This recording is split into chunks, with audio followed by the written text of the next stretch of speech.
Assalamualaikum warahmatullahi wabarakatuh. Alhamdulillahirabbil alamin. Wassalatu wassalamu ala hadzal nabiyil karim.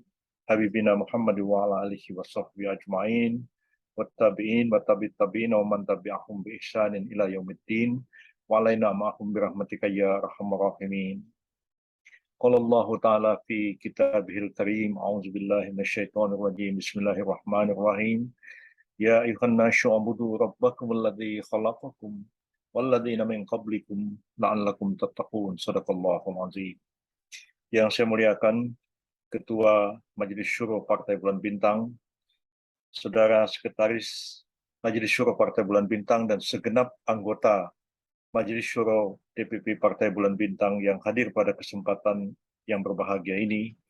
Yang saya muliakan dan saya hormati Bapak-Bapak, para Ketua Dewan Pertimbangan Wilayah Partai Bulan Bintang dari seluruh provinsi yang ada di tanah air yang hadir pada kesempatan silaturahmi nasional yang diselenggarakan pada sore hari ini. Hadirin dan hadirat yang saya muliakan. Pertama-tama marilah kita memanjatkan puji dan syukur kehadirat Allah Subhanahu wa Ta'ala.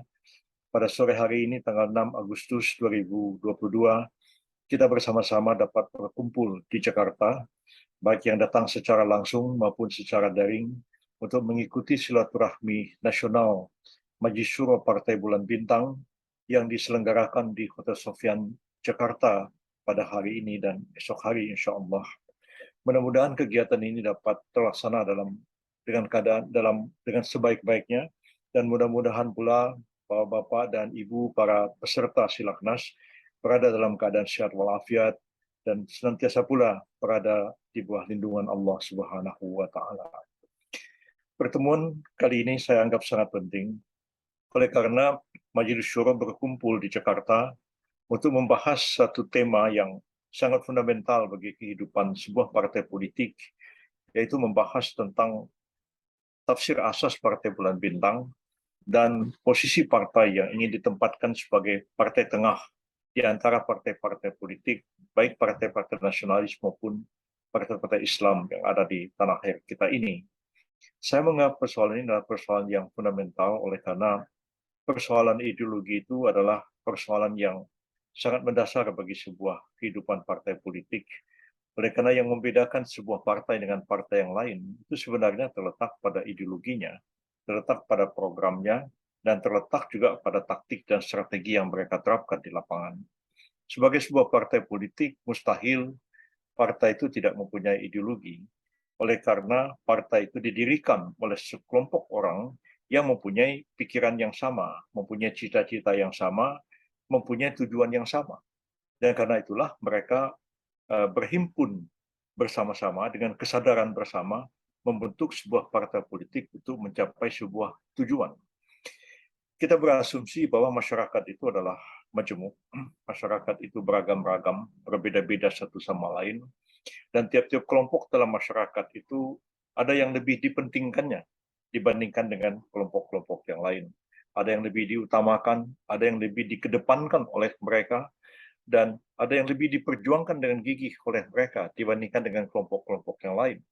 Nah, mereka yang punya pikiran-pikiran seperti ini, ya karena kita mengakui kemajemukan, itu diberikan kesempatan untuk mendirikan partai-partai politik jika negara itu menganut satu sistem yang dinamakan dengan sebuah sistem demokrasi. Jadi dalam sistem demokrasi itu tentu asumsinya adalah masyarakat itu majemuk, masyarakat itu heterogen, bukan masyarakat yang homogen. Kalau homogen itu hanya satu saja. Dan yang homogen itu biasanya negara-negara komunis atau negara-negara sosialis di waktu-waktu yang lalu yang melihat masyarakat itu satu kelompok. Sama semua seperti itu, sama rata, sama rasa, sama tinggi, duduk sama tinggi, duduk sama rendah, berdiri sama tinggi, dan sebagainya begitulah. Nah, sehingga yang sangat ekstrim, misalnya pada waktu Mao Zedong sedang berkuasa di Tiongkok, ya, orang itu pegawai paling rendah dengan pegawai paling tinggi itu gajinya sama, ya sama rata, sama rasa, bajunya juga sama, warnanya sama, bentuknya sama, dan memang sistem komunis itu cenderung menciptakan sebuah sistem yang monolitik, ya. Sedangkan demokrasi sebaliknya menghargai adanya kemajemukan, menghargai adanya keberagaman di tengah-tengah masyarakat itu.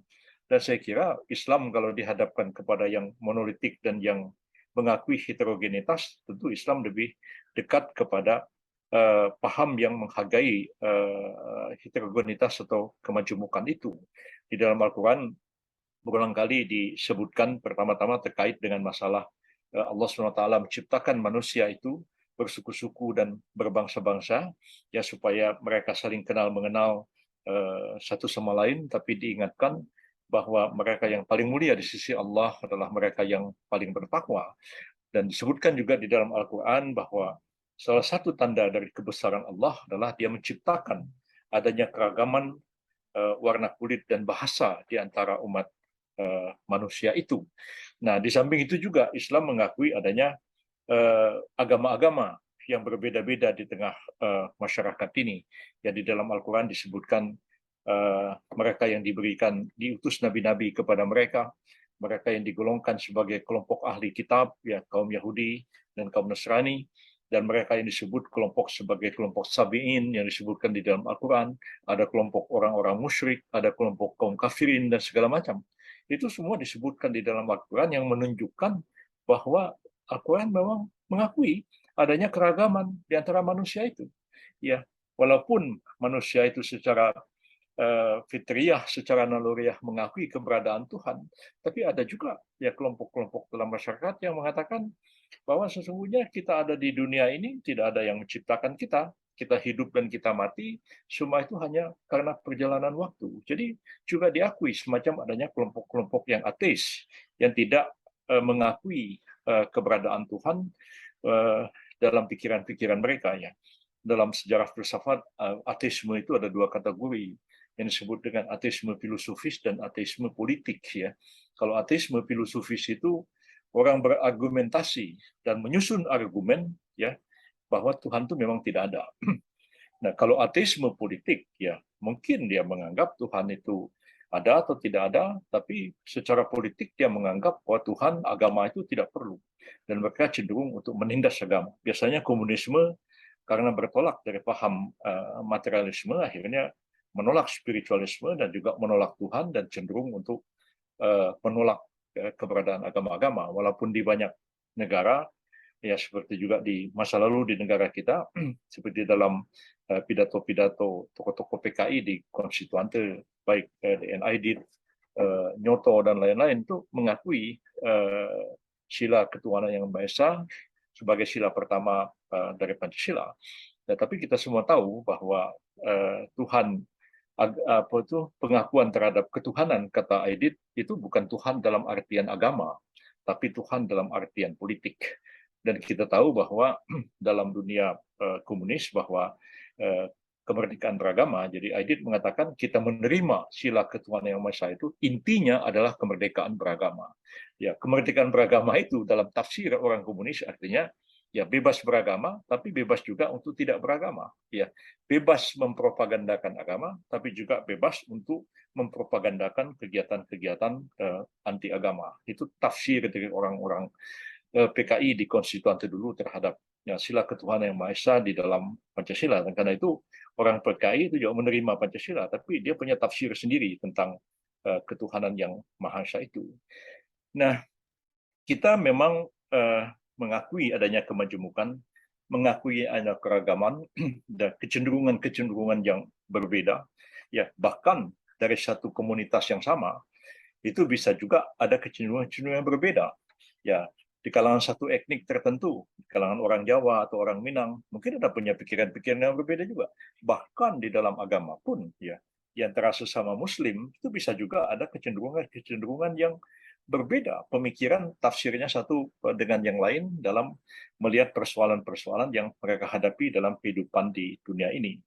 Nah, karena kita mengakui adanya kemajemukan, mengakui adanya keragaman itu, maka sejak lama sebenarnya kita mengenal keberadaan dari partai-partai politik di negeri kita ini, ya. Bahkan sejak zaman Hindia Belanda itu berbagai peraturan yang ada pada waktu itu seperti Indische Stadregeling, ya, semacam konstitusinya Hindia Belanda, itu mengakui adanya kebebasan berserikat mula-mula dalam artian sosial, tapi kemudian juga mulai mengakui adanya kemerdekaan untuk mendirikan partai-partai politik, dan umat Islam yang boleh dikatakan yang pertama-tama merespon itu, ya, mula-mula mendirikan Serikat Dagang Islam, dan dari Serikat Dagang Islam itu kemudian berubah menjadi Serikat Islam, dan kemudian menjadi sebuah partai politik, menjadi partai Serikat Islam Hindia pada waktu itu, walaupun dalam perjalanannya terpecah, ada partai Serikat Islam yang putih, ada partai Serikat Islam yang merah, dan partai Serikat Islam yang merah itu berubah menjadi Partai Komunis Hindia. Itu pada awal tahun 1920. Jadi dalam sejarah politik bangsa-bangsa Asia, sebenarnya orang Indonesia lah yang pertama kali mendirikan partai politik di dunia Muslim. Dari Maroko sampai ke Indonesia ini, kita yang pertama kali mendirikan organisasi sosial keagamaan, dan kemudian kita yang melopori berdirinya partai politik dengan munculnya Serikat Islam tahun 1905 sebagai Serikat Dagang, dan tahun 1912 dia berubah menjadi betul-betul menjadi sebuah partai politik. Jadi dibandingkan dengan partai-partai di dunia Muslim yang lain, misalnya Liga Muslim India, itu terbentuk tahun 1905, tapi tidak pernah menjadi sebuah partai politik, dan baru menjadi partai politik ketika akan dipecahnya India menjadi dua negara merdeka, yaitu India dan Pakistan, dan kemudian barulah terbentuk namanya Indian Muslim League, dan tidak lama setelah Pakistan berdiri pada tahun 1947, maka Indian Muslim League berubah namanya menjadi Liga Muslim Pakistan atau Pakistan Muslim League, yang dipimpin oleh Muhammad Ali Jinnah, bapak yang mendirikan Pakistan pada tahun 1947 itu. Nah, begitu juga di Mesir, baru ada Al-Ikhwan Muslimun itu tahun 1948, pun tidak muncul sebagai sebuah partai politik pada awalnya. Begitu juga ada Partai Istiqlal di Maroko, begitu juga di Malaysia ada Partai Islam PAS, itu berdiri juga sekitar tahun 1958, menjelang kemerdekaan, atau mungkin sudah merdekanya Malaysia pada waktu itu.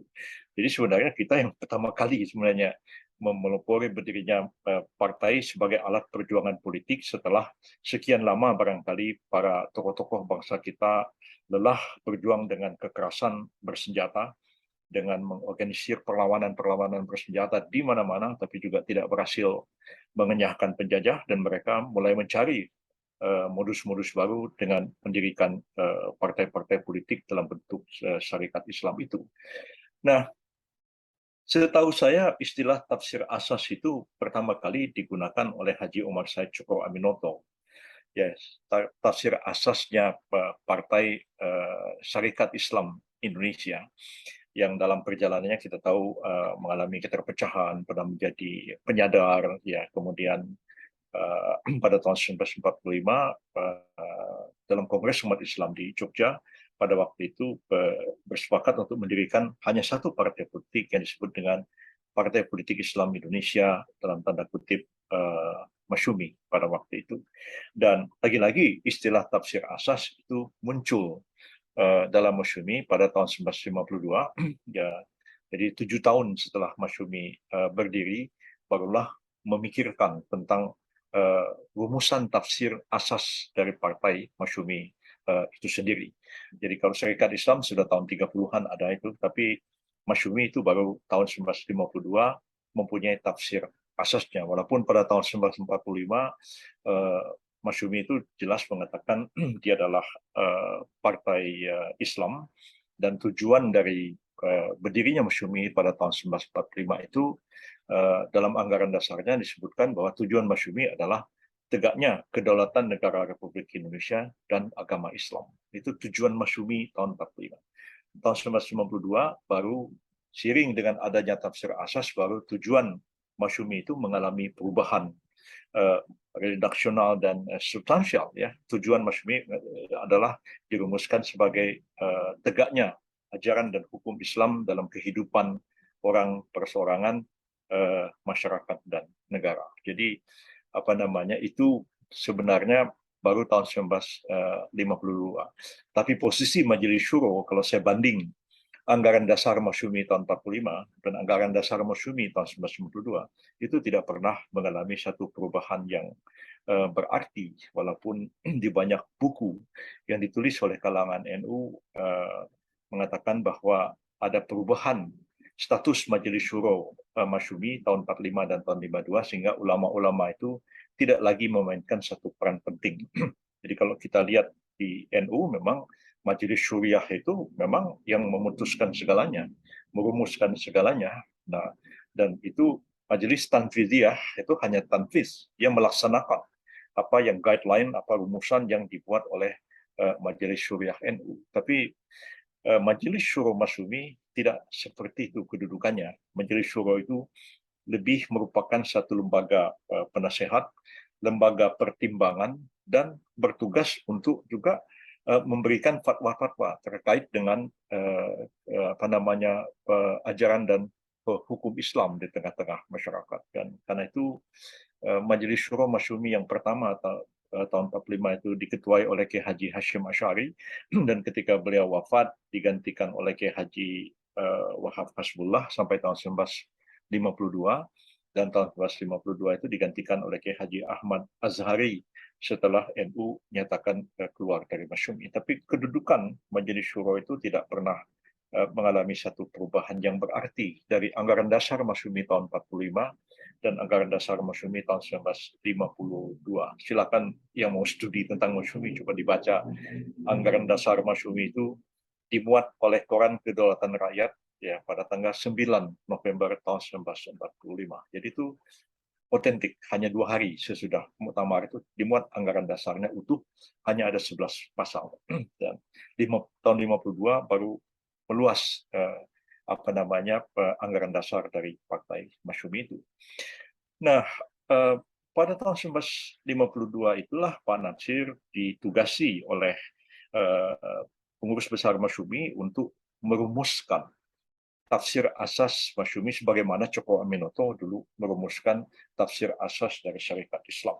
Nah, apakah yang dimaksud dengan tafsir asas? Nah, ini menurut hemat saya ya, baik syarikat Islam maupun Masyumi itu asasnya Islam. Ya. Begitupun juga asas Islam itu digunakan oleh syarikat Islam, digunakan oleh penyadar, digunakan oleh Partai Islam Indonesia pimpinan Dr. Sukiman, juga digunakan oleh Partai Persatuan Tarbiyah Islamiyah PERTI. Nah, mungkin di masa sekarang Islam itu juga digunakan oleh PBB, digunakan oleh PKS, digunakan oleh P3, mungkin juga digunakan oleh partai-partai lain. Ini semua partai berasaskan Islam. Nah, tafsir asas adalah tafsir terhadap asas itu. Tafsir terhadap asas Islam itu. Nah, pada level Islamnya, ya, semua sama. Ya. Asasnya sama. Asas PBB, asas PKS, asas P3, sama. Asas Masyumi, PSII, PERTI, NU, sama.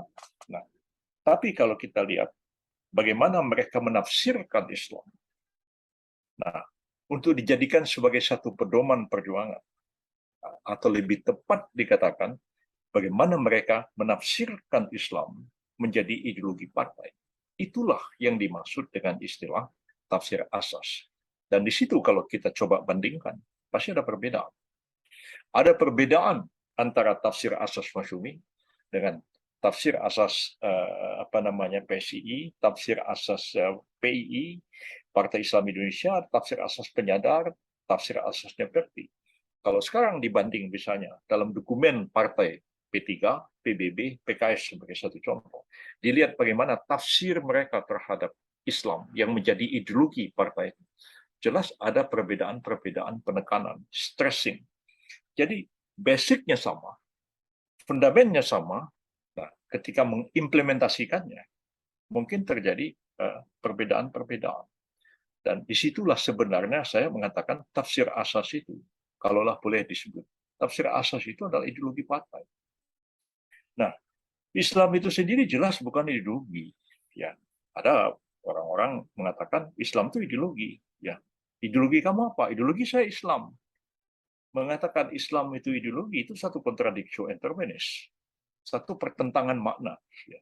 Kita semua meyakini Islam itu dinullah, wahyu Allah yang disampaikan kepada Nabi Muhammad SAW dan bukan hasil kreasi manusia. Ideologi apa? Ideologi hasil pemikiran manusia loh. Di satu pihak bilang ini bukan pikiran manusia, tapi ini dari Allah. Tapi dibilang ideologi, ideologi kan pikirannya manusia. Nah, jadi sebenarnya Islamnya itu sendiri yang termaktub di dalam Al-Quran dan hadis-hadis Nabi, dia jelas bukan ideologi. Ya. Dia adalah dinullah dari Allah dan dari Rasul. Tapi bagaimana kita menafsirkan Al-Quran dan Sunnah itu, hadis-hadis itu, dalam konteks sebuah perjuangan politik di sebuah negara, pada waktu dan tempat tertentu, dia dapat dikatakan sebuah ideologi Islam. Ada ideologi Islam versi PBB, ada ideologi Islam versinya PKS, ada ideologi Islam versi P3, ada ideologi Islam versinya PKB misalnya, ada ideologi Islam versinya Ikhwan, ada ideologi Islam versinya Jemaat Islami Pakistan, versinya Partai Islam PAS di Malaysia, dan sebagainya dan sebagainya. Dan itu kalau kita lihat berbeda. Mengapa dia berbeda? Karena ya partai itu selalu bersifat lokal. Ya, partai politik dia bukan gerakan dakwah, dia bukan harakah. Kalau harakah nggak ada batas negara, ya gerakan dakwah di mana aja dia berdakwah. Tapi kalau partai, partai didirikan di sebuah negara, di sebuah tempat tertentu, dan mempunyai tujuan-tujuan terbatas di negara itu. Ya, PBB tidak akan berjuang di Pakistan, tidak akan berjuang di India ataupun di Malaysia, cuma di sini. Nah, Partai PAS Malaysia hanya berjuang di Malaysia, tidak akan berjuang di Filipina. Bahwa dia ada kerjasama, ada saling bantu membantu, ya itu bisa terjadi. Tapi tidak mungkin PBB ikut pemilu Malaysia, tidak mungkin PBB ikut pemilu Filipina atau pemilu Pakistan. Begitu juga sebaliknya. Partai itu hanya didirikan di sebuah negara pada waktu tertentu, pada satu zaman tertentu. Nah, ketika Masyumi mentransformasikan, menafsirkan Islam ke dalam bentuk tafsir asas tahun 52, ya tentu tidak semuanya sudah relevan dengan keadaan sekarang. Karena keadaan sudah jauh berbeda. Ya, ada persamaan-persamaan, tapi juga ada perbedaan-perbedaan. Nah, apalagi misalnya membandingkan ideologi Masyumi dengan ideologi Jemaat Islami Pakistan, dan saya sudah menulis buku tentang itu. Ya, modernisme dan fundamentalisme dalam politik Islam. Kajian perbandingan terhadap Partai Masyumi di Indonesia dan Jemaat Islami di Pakistan. Dan itu dipertahankan sebagai disertasi doktor ilmu politik dan tidak tanggung-tanggung, lulus dengan cum laude, dan oleh LIPI kita itu dinyatakan sebagai hasil studi perbandingan politik terbaik untuk tahun itu pada tahun 1993. Jadi saya nggak sembarangan, saya betul-betul melakukan studi tentang ideologi Masyumi dan ideologi Jemaat. Dan setelah distudi, memang dia berbeda. Ya. Dan tidak tepat kalau dikatakan Jemaat Islami dengan Masyumi itu sama. Enggak, menurut saya jauh berbeda. Masyumi itu lebih sama kepada Partai Liga Muslim Pakistan. Karena pikiran-pikiran Pak Natsir dengan pikiran-pikiran Ali Jinnah itu agak sama pikirannya. Tapi pikiran Pak Natsir dengan Maududi itu agak berbeda, jauh berbeda pikirannya. Mengapa sebab berbeda saya tidak akan jelaskan di sini. Itu menjadi panjang. Baca aja bukunya, kali bisa melihat nanti kenapa ada perbedaan-perbedaan itu. Nah, jadi kita mendirikan PBB hanya di Indonesia. Ya, kita memahami PBB ini bukan barang baru sama sekali. Dia mempunyai kaitan historis dengan partai-partai yang ada sebelumnya, dengan Masyumi, dengan Syarikat Islam, dengan Partai Islam Indonesia, dengan Penyadar, dan dengan Parmusi, semua ada kaitan historis. Ya, karena itu kita merumuskan tafsir asas itu tidak lepas daripada kenyataan-kenyataan historis dan kesinambungan-kesinambungan historis. Jadi dalam sejarah itu seperti dikatakan Arnold Toynbee, sebenarnya ada continuity and change. Ada penerusan, tapi ada perubahan. Ya, dulu Masyumi tahun 45 tujuannya menegakkan kedaulatan negara Republik Indonesia dan agama Islam. Sekarang kita nggak perlu lagi melakukan upaya menegakkan kedaulatan negara. Negaranya sudah berdaulat, ya, sudah menjadi anggota PBB dan sudah suveren penuh sebagai sebuah negara merdeka. Cuman mungkin kita menafsirkan kedaulatan politik dan kedaulatan ekonomi. Ya, apakah negara kita ini yang sudah berdaulat secara politik, secara ekonomi kita berdaulat atau tidak? Atau kita didikte sama Amerika, atau didikte sama Cina, atau didikte sama siapa? Nah, bagaimana kita merdeka secara politik, berdaulat secara politik, tapi juga berdaulat secara ekonomi, berdaulat secara kultur, berdaulat secara kebudayaan, dan sebagainya. Dan sebagainya. Ya, ya, syukur kita punya nasionalisme tinggi. Ya, mengakui keberadaan negara politik Indonesia. Kita punya bahasa satu. Banyak negara soal bahasa itu problem. Betul-betul problem. Saya ambil contoh misalnya, pada waktu Pakistan merdeka. Pakistan merdeka itu ada apa namanya 5 etnik besar, ya, orang Pashto itu di perbatasan Afghanistan, orang Sindhi di sekitar Karachi di selatan, orang Punjabi yang ada di apa namanya negara bagian Punjab sekarang ini, dan kemudian ada orang Bengali di timur yang belakangan menjadi Bangladesh. Ketika Pakistan merdeka, terjadi perdebatan sengit di konstituante Pakistan. Bahasa apakah yang akan dijadikan sebagai bahasa nasional Pakistan? Bingung, ya, betul-betul bingung, ya. Lalu banyak orang mengusul, ya. Kalau kita bicara demokrasi, bahasa yang paling banyak yang digunakan orang itu bahasa Bengali. Karena orang Bengali itu setengah dari penduduk Pakistan yang belakangan menjadi Bangladesh. Tapi kan tidak mungkin tuh bahasa negara di jauh terpisah oleh wilayah India. Nah, bahasa Punjabi, orang Sindhi marah, bahasa Sind, orang Pashtun marah, dan sebagainya, dan sebagainya. Lalu pada waktu itu mengatakan, bagaimana kalau menggunakan bahasa Urdu? Bahasa Urdu itu bukan bahasa orang biasa. Bahasa Urdu itu bahasa intelektual, bahasa akademik, bahasa sastra, bahasa buku, bukan bahasa sehari-hari ngomong-ngomong. Nah, yang kurang baik nasibnya, Muhammad Ali Jinnah, bapak yang mendirikan Pakistan, itu tidak mengerti bahasa Urdu sama sekali. Dia orang Delhi. Dia lahir di New Delhi, di India, dan berbahasa Delhi. Ya. Mendirikan Pakistan, dia nggak bisa ngomong.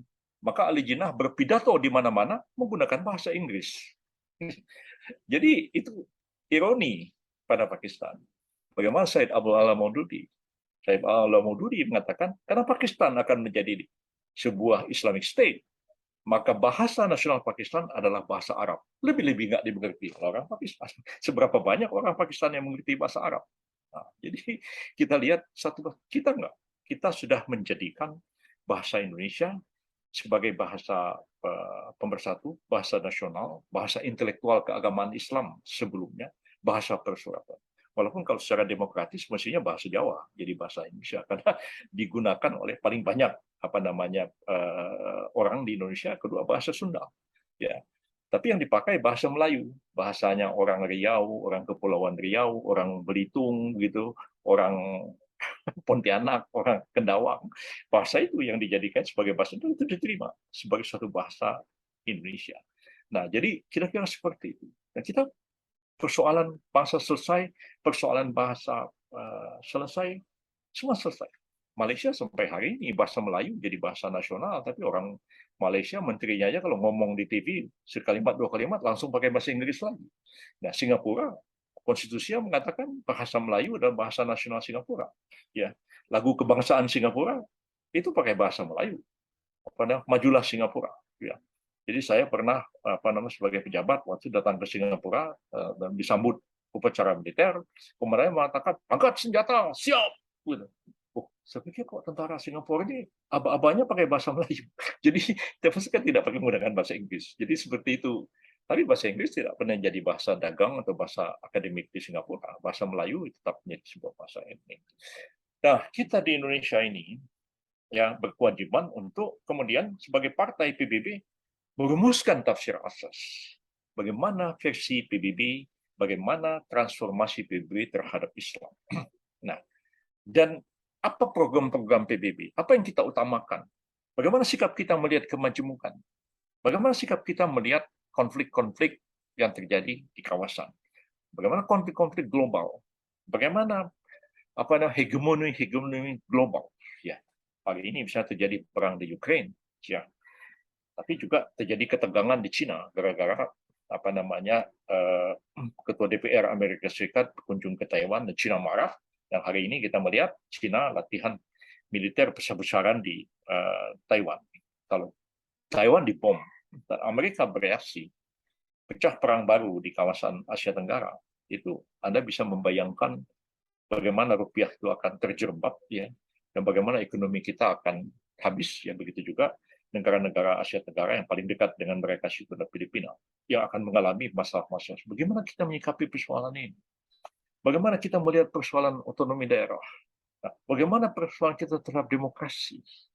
Nah, itulah yang harus dituangkan di dalam tafsir asal. Itulah visi kita terhadap Islam dikaitkan dengan konteks Indonesia di masa ini dan problem-problem Indonesia dan apa program-program kita untuk memecahkan persoalan-persoalan itu.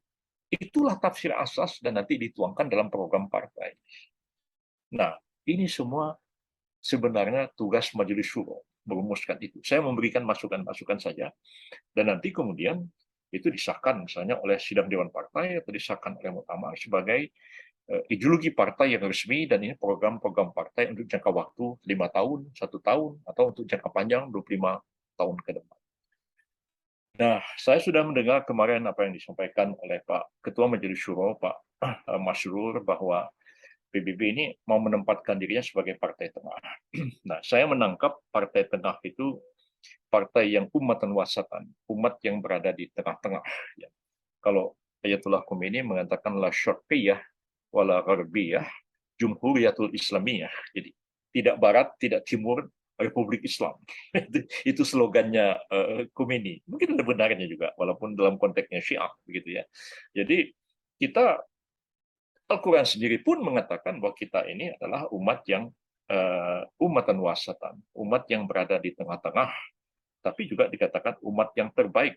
Ya, kuntum khaira ummatin ukhrijat linnas ta'muruna bil ma'ruf wa tanhauna 'anil munkar wa tu'minuna billah. Kalian ini sebaik-baik umat yang ditonjolkan pada umat-umat yang lain, pada seluruh manusia, karena kalian selalu berbuat kebaikan, mengajak kebaikan, mencegah kemungkaran, dan tidak beriman kepada Allah. Tapi kita dikatakan umatan wasata. Ya, kita tidak ekstrim kiri, tidak ekstrim kanan. Kalau zaman dulu itu kalau ekstrim kiri PKI, ekstrim kanan pasti kelompok Islam. Jadi saya pernah dibentak-bentak sama Pak Sudomo pada waktu beliau masih menjadi Kopkamtib, yang saya ketua MPM UI pada waktu itu, dan sempat diinterogasi sama Pak Kopkamtib dan Pak Domo, ya, dengan wajah garang pada waktu itu, mengatakan orang Belitung itu ekstremis semua. Ya, ekstrim kiri DNID, ekstrim kanan Y, katanya, nunjuk saya. Jadi saya ini ekstrim kanan, katanya Pak Domo, ya. Tapi satu ketika waktu Pak Domo sudah tua, ya, bertemu saya di gedung DPR dan dia lihatin saya, rasanya saya kenal dengan saudara ini, katanya. Ya, saya Yusril, ini langganan saya ini waktu saya jadi Kopkamtib, katanya sambil menunjuk saya. Sampai saya dipeluknya, saya mohon maaf yang lalu-lalu, ya semohon dimaafkan. Oh, sudahlah Pak Domo, Bapak sudah jadi Muslim kembali, sudah syukur alhamdulillah, ya, saya memaafkanlah, jadi tidak ada dendam. Dulu Bapak marah-marah mau menangkap saya segala macam, itu saya sudah lupakan semua. Jadi ya, mudah-mudahan beliau wafat dalam keadaan husnul khotimah, ya, seperti itulah keadaan. Nah, jadi Partai Tengah itu sebenarnya kita tidak ekstremis ke kiri maupun ke kanan dalam artian yang dimaksud Pak Domo atau pemuda Orde Baru dulu. Begitu juga dalam kita menafsirkan Islam. Nah, bagaimana tafsir kita terhadap khilafat sebagai satu contoh, misalnya yang akhir-akhir ini diisukan kembali oleh beberapa kelompok di tengah-tengah masyarakat, dan bagaimana sebenarnya pandangan kita terhadap negara, ya, yang tentu harus kita kaji di sidang-sidang BPU PKI dulu, ya, di mana tokoh-tokoh Islam berbicara, yang sebagian besar juga menjadi tokoh-tokoh masyumi, ya, dan bagaimana di konstituan terdahulu Bapak kita memperjuangkan Islam sebagai sebuah dasar negara. Bagaimanakah struktur? Apakah khalifah itu harus strukturnya sama seperti yang dirumuskan oleh Imam Al-Mawardi di dalam kitab Al-Ahkam Sultaniyah? ada imamah, ada khalifah dengan tugas-tugas tertentu, yang ada ahlul halil wal aqdi, bagaimana prosedur pengangkatannya dan sebagainya dan sebagainya. Nah, apakah Islam itu juga bisa menerima asas kedaulatan rakyat? Ataukah Islam itu menganut teori apa? Nah, ada yang mengatakan kedaulatan rakyat itu syirik, itu maududi, tempat begitu. Jadi Pak Nasir tidak, Pak Nasir jelas menganut asas kedaulatan rakyat. Ya.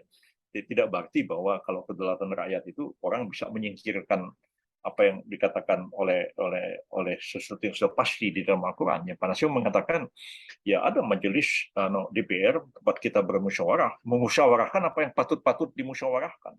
Ya, kalau Nas sudah tegas mengatakan misalnya daging babi itu haram, ya tidak usah lagi kita cari-carikan itu halal hukumnya, itu cari-cari masalah aja. Cuman bagaimana caranya kita di negara yang mayoritas Muslim, misalnya ada proteksi terhadap masyarakat Muslim.